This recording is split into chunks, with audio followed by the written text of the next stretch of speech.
Hello and welcome, Natasha Summers. I've been following you for a while, and this podcast brought me to us being here today. And you being a semi-finalist for Mrs. South Africa, I just thought you are the right fit for the podcast. And you know what?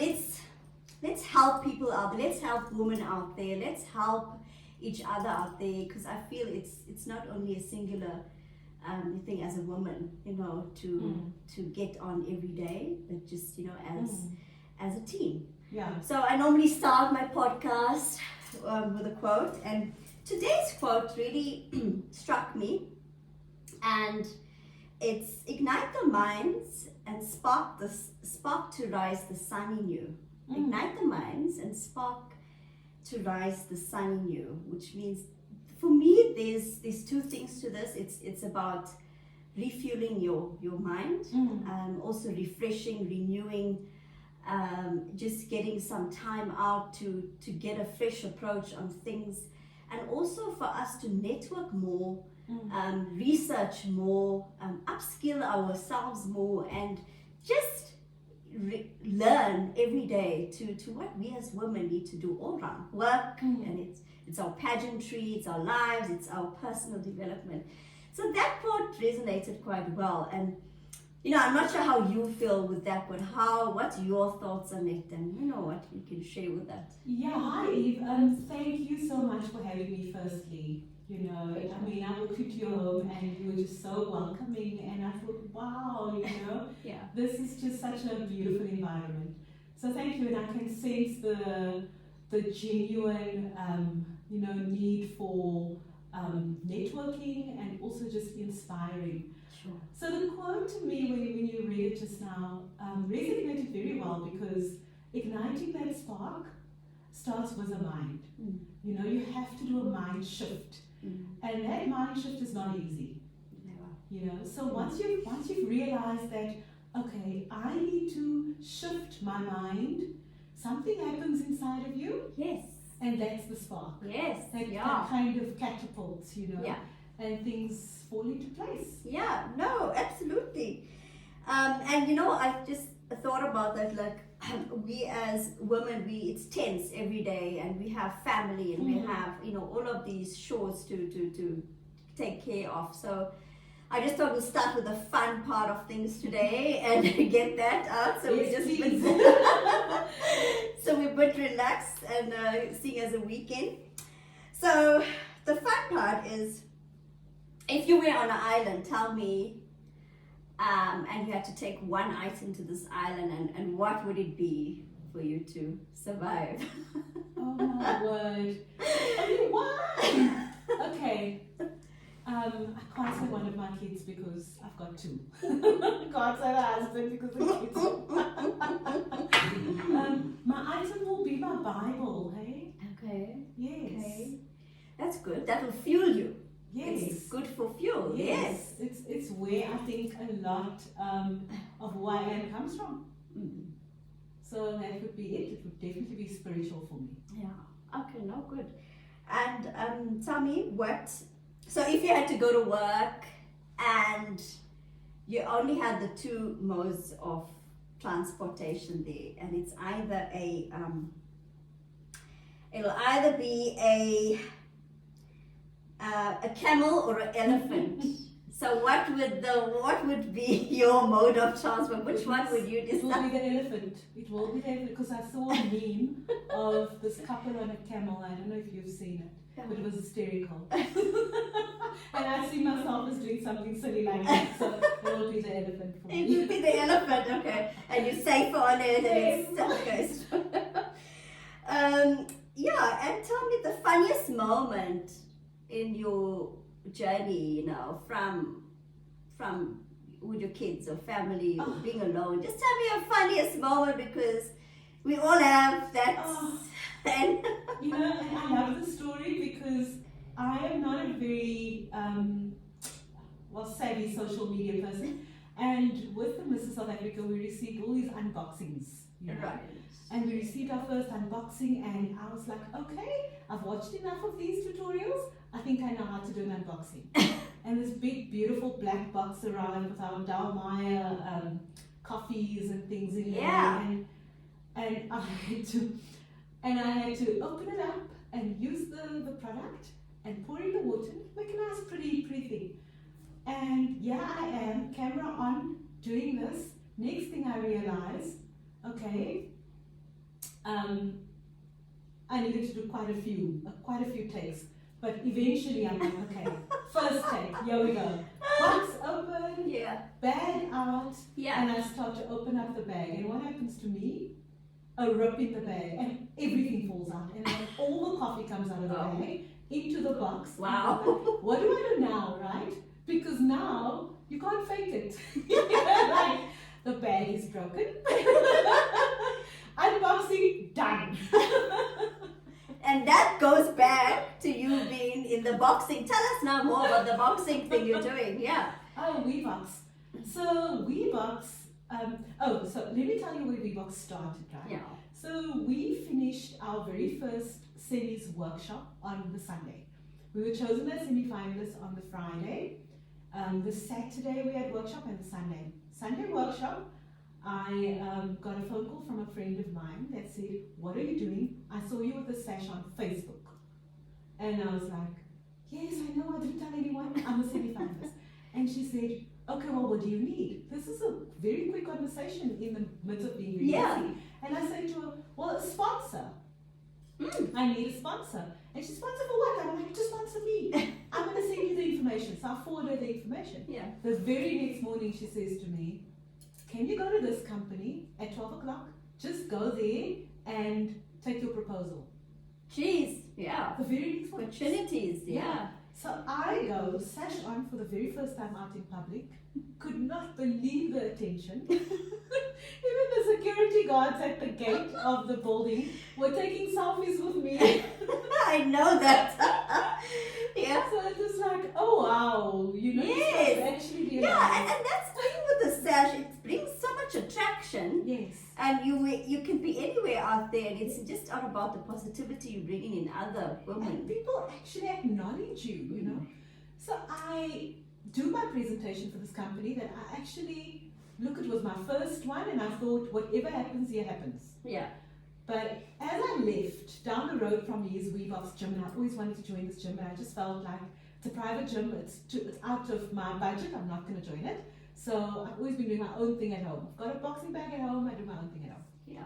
And I drove past this boxing gym and I realized, listen, I've got a sash on. Let me turn around. Turned my car right around and I went back. And I walked in and I said to the manager, "Hi, I am a Mrs. South Africa Semi Finalist, and I would like to know if it's possible for me to come and do some content in your gym. Yes. I would just like to shoot some content." Yes. And he says, "Don't you want a free personal trainer? Yeah. There we Don't you go. want to come and train There we me go. for free?" Collaboration. I mean, Yeah. how amazing. Yes. So I fell in love with the whole thing. And I'm Yeah. like, Well, that's such a great story. yeah. Wow, what an impactful way of actually getting to someone. And that's how we all need to do it, as in this pageantry. You know, You go just up never there know. and phone up there and walk up there and just open the opportunities. Yes, because we just never know. Yeah. So you have a salon, and tell us, you know what, if you have to sell this in you know, this passion of yours, and Yes. want the women to walk in that salon and, you know, have the best treatment ever in that salon, you need to sell it to me now. Like, tell me, give me the benefits of your business and sell it to us now, because there's viewers going to Yeah. be there and want to just, I want to go to Natasha's salon now. Look, Yeah, and for me it's been 22 years in the business. I've been around for a long time. Lovely. Yes, and you cannot buy experience, Yes. you know, and also you cannot buy relationships. Yes. So that I've been so grateful for, that whoever sits in my chair, I have managed to build relationships with. So it's been about more than just coming in for a service. It's about who you are and how we can literally impact one another positively. You know, so I'm always, like, my clients always feel like, you know, it's about the hair, but also not. It's about venting. It's about everything. clientele is amazing. I have got a good, solid client base. Yeah. They have carried me. I'm also from Cape Town, Yeah. so a lot of Cape Townians, when they move up to Joburg, they're very skeptical when Yes. it comes to hairstylists, you know. They don't just want to go to anyone. Yes. So it's like, okay, we're looking for the Cape Townian stylist. Ah, Because they kind of feel safe, you know. Yes. She can deal with our frizz, she can deal with our whatever happens. So that's been me, yes. And also looking at my hair. Yes, You know, your people hair is got the on the curly side. One of my daughters have also the mix of the curly hair. Yeah. So it's the curls, and it's how do you maintain those curls? So maybe you Yes. can share with the ones that with the curly hair Yeah. how we maintain You those have to curls. first accept it. Okay. Because it's a lot, you Yeah. know. And I mean, like, I have a daughter as well, and when I tell Eden, just love your hair for your hair. It's your hair. You know, this is how you are meant to look. Yeah. Trust that your hair is perfect for you. Yeah. You know, yes, it's not as sleek as you want it to be. It's not as easy. It's not as soft. But this is yours. Yes. You know? Yeah. And please don't try and make it into what it's not supposed to be, because then you're going to just fight and end up with more damage. It's natural. It's Embrace your beauty and natural. Absolutely. Yeah. Oh, wow. So, you know, that's how my daughter, I've got to explain it to her as well. And I think she's now come to realization that curls that's who I am. That's who I am. Oh, beautiful. Yes. Oh, no, beautiful. And tell us more about Natasha. I know you mentioned now, it's going to bring me now to the more we need to know about Natasha. How did you get into pageantry? You know, what is your, tell us, you know, on a day-to-day what you do and how your routine is, and the challenges you have on the routine day-to-day. Yeah, share with us. Yeah, so pageantry for me, you know, you say pageantry, and I'm so careful of the word pageantry because I never saw it as a pageant, the Mrs. South Africa. I've always seen it as a transformation journey and an opportunity to build a brand, you know, because about a week ago we had a webinar, which is amazing. They've just been like literally imparting so much knowledge with the webinars we have. And we had a webinar, and one of the questions or challenges that came up was, if your journey has to stop now, what did you do? You know, and what do you stand for? Will whatever you are doing continue? You know, and that just really is it's so much me and what I want to do through this. You know, for me, it's not so much the pageantry in its sense, but what we can achieve through the pageant. Yeah, it's a journey. It's when I went through it, you know, you could feel that it's now part of your life. Yes. You've accomplished something by actually taking that leap of faith, going into it, and they become family, and you know, and speaking about that, and I mean, I know that it's just women, and you're going to have different personalities, and tell me some insights into different personalities.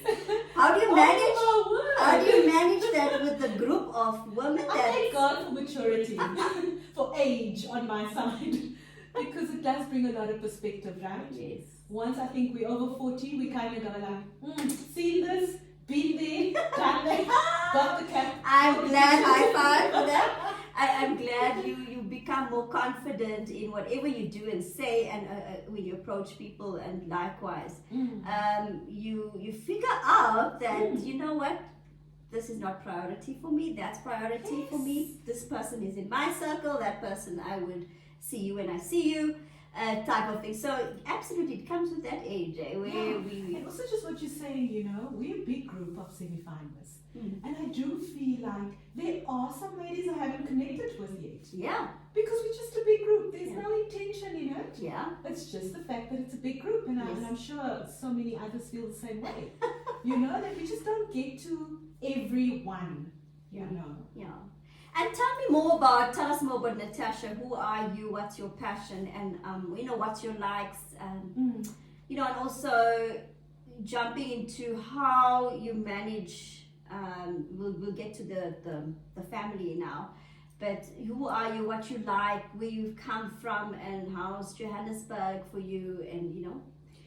So I am originally from Cape Town, and my family's still there. My sisters moved to Durban, and I'm in Joburg, and my other sister's in Cape Town. My brother's still in Cape Town, and my mum. And when I left Cape Town 23 years ago, I think.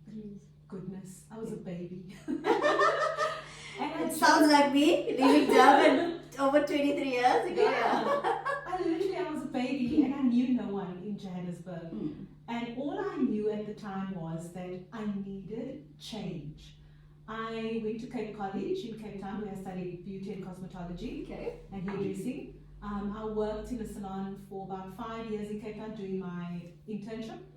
And I did not want to stay. I knew I wanted to leave, whatever it was going to be. And I always thought that Joburg for me was going to be a stepping stone. I've been stepping for 23 years. Oh, well, join the club. It's a give and take, it's trials, it's tribulations, it's, And, but that's just great to know, you believe in your passion and what you're doing. And how do you juggle the family now? Tell me, what is your type of mechanisms, coping mechanisms? Maybe share with us, please, like what's the strengths and weaknesses of how do you juggle this every day? And sure. I think it's day by day. I've got a very busy family. We see each other during dinner sometimes. we do have dinner every night together, but this one needs to be taken there, fetched there. But both my kids are in high school. Yes, high school and extramurals and football, which is a huge part of our life. My husband's now very involved with Old Parks. He is on the committee. So Eli also is the captain of his team. I'm managing. So it is football 4 times a week. That goes way into 8 o'clock at night. Wow. And then there's still, the extramurals at schools, the homework, the tutoring. Wow. It's a lot. And I feel like we need to just stick with writing things down and making lists. Right? Because things also know, if it's not on the fridge, I don't know about it, it's not happening. If it's not written down in my diary, it's not happening. I see there's like a WhatsApp group where I communicate with the girls. It's like, if you give me there's a party happening Saturday and I'm only told the day before, and no, you can't go for that. No. I need a week's notice. I need to manage your time. It's Absolutely. And now like they're learning to drive and slowly, but we can't wait for that day, I'm sure. Wow. It's also because mine isn't there in hip hop. One of the girls are in hip hop, and yes, the driving up and down. Oh my word. And my son is going to turn 15 soon. Yeah. And he's like a vacuum. So it's like the fridge, the food, constant food. I don't know what son he is. Yes. He said to me the other day when I fetched him from school, he says, can we start packing things in the car? So I have a bit of snacks, yes. I can't even. So you have to think about everything. But I do believe, because I've got such a huge client base and people are getting married later in life now, having kids much later on. I had Eli when I was 29 and Eden when I was 30. Yes. They're only 15 months apart. Okay.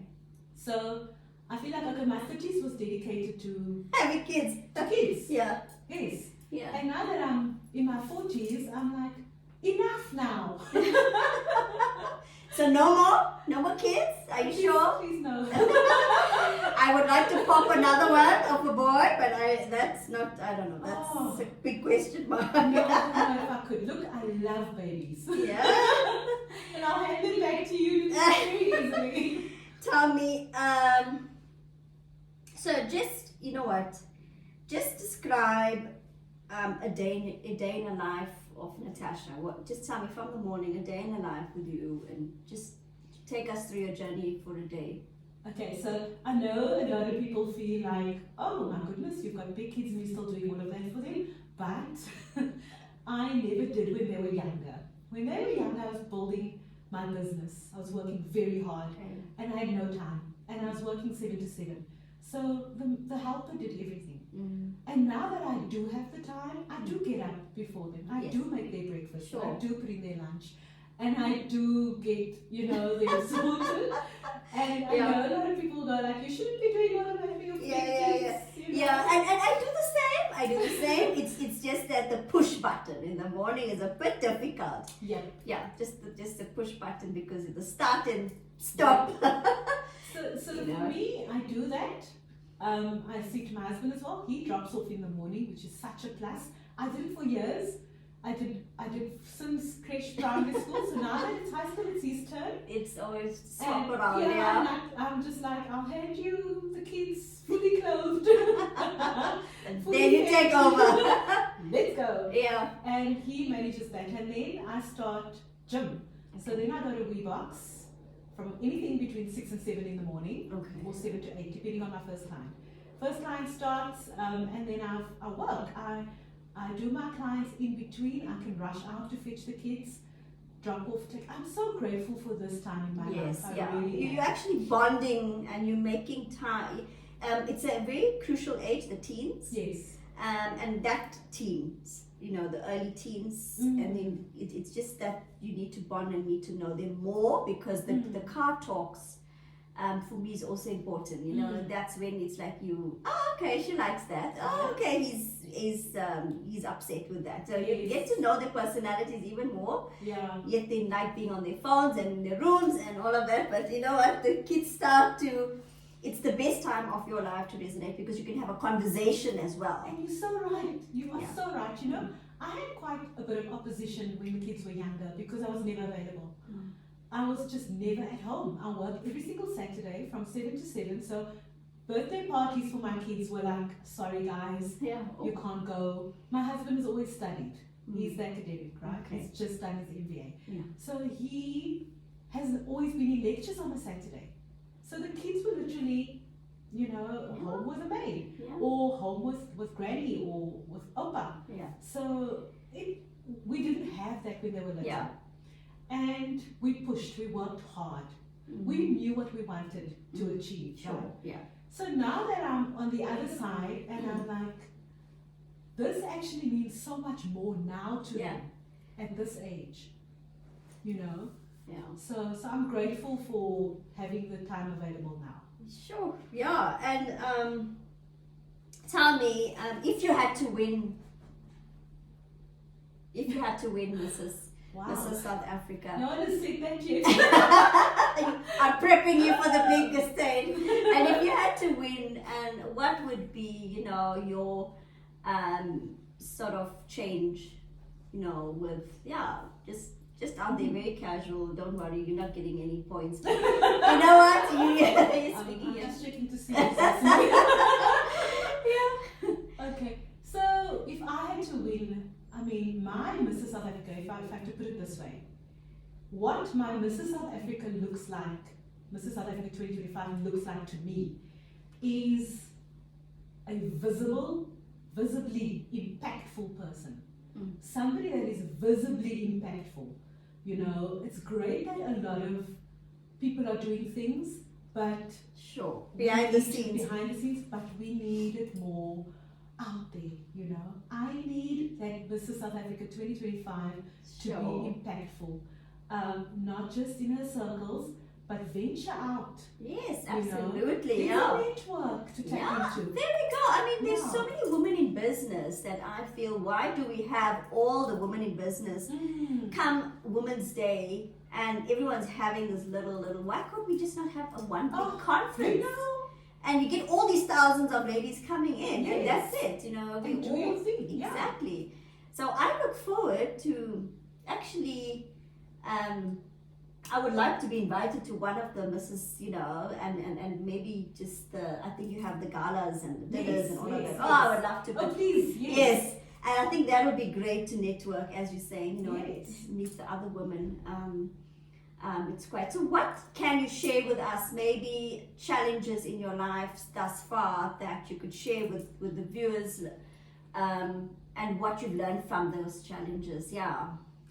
So the challenges I've sort of encountered during the Mrs. SA journey has definitely been the social media part of it, because there's a lot of focus on your online life, you know, what you look like online. And not too long ago, I made a little video that I posted on our series group, because I just felt that people tend to, I mean, it's natural, I suppose, where people tend to see you as the social media person they interpret, you know, and that's not always the case. Yes. You know, yes, that's a pretty picture. Yes, I had to post in a bikini for an ad, but I am me, you know, and it's the person that makes the post and not the picture, you know. So for me, that has been a challenge. Like, really, guys, see me behind the picture, see me behind the post. Sure. Know that this actually took 30 times. And I want to go back to that, where it's like we're taking the videos and we got to take this and upload. And it was amazing how I do 5 takes, I do 3 takes, and we spoke about that, but nobody knows how important it is for us to get it right, because we have viewers out there. Yes. And that's the only part where, you know, that was a challenge. And if on a personal level, you know, what challenges you could share and what have you learned in your life as, you know, personal development? Yes, so, I mean, looking in the mirror and seeing yourself as a contestant, like accepting your beauty with your flaws and things that you, I'm not a very tall girl, and I always thought that would be, you know, a downside to Sure, I'm as short as, probably shorter than you are. So I always thought that of myself, and I always thought you don't compare with taller girls, you know, and also look at how poised they are, and you tend to focus on those things, you know. And I have had to learn personally, accept the fact that you might trip, because that's just who you are, Natasha. Your bag is going to fall and everything is going to fall out of your bag because you're not as poised and graceful as you know you would want to be. Yeah. But accept it, laugh about it, and move on. Yeah, that's it. Yes, and that's part of your journey. You're taking it part of your journey. Yes. So very quickly, I know we're almost at the end. And what can you share, you know, for the viewers, for the women out there, you know, from your heart? Just share as from your life journey, your pageantry journey, everything combined, because. You know, I know there's people, women out there that's battling and they have challenges in their lives, and you know, it's you know, somebody can smile and you don't know what's going on inside of them, and the challenges of especially our age, when we're keeping it together, and the middle life crisis, and perimenopausal. Yes, and what we're not there yet. We're not there. We've got 10 more years. So, you know, like, and what can you share with the women? Yeah, you know. My thing, I think, that has definitely stood out for me the most, and I want to encourage people to do, is to reinvent yourself at any age and at any point in your life. You know, if there's something you're battling with personally or struggling with, you can choose a different path. Yes. You know, you can make that choice and say, I don't want to be overweight anymore. You know, or I don't want to sit behind a desk anymore. What is my passion really? Reinvent yourself.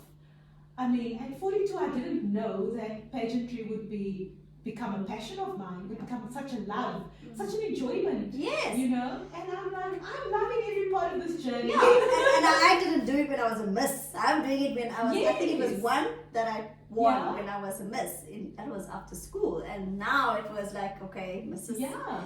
You're going, I think the confidence we build in life and, you know, as a person brings us to this point. Oh, that's perfect. Tell us now to vote. Is it still the voting, or is it off the voting? When Absolutely, yes, still voting up until July. Yeah. So please do vote.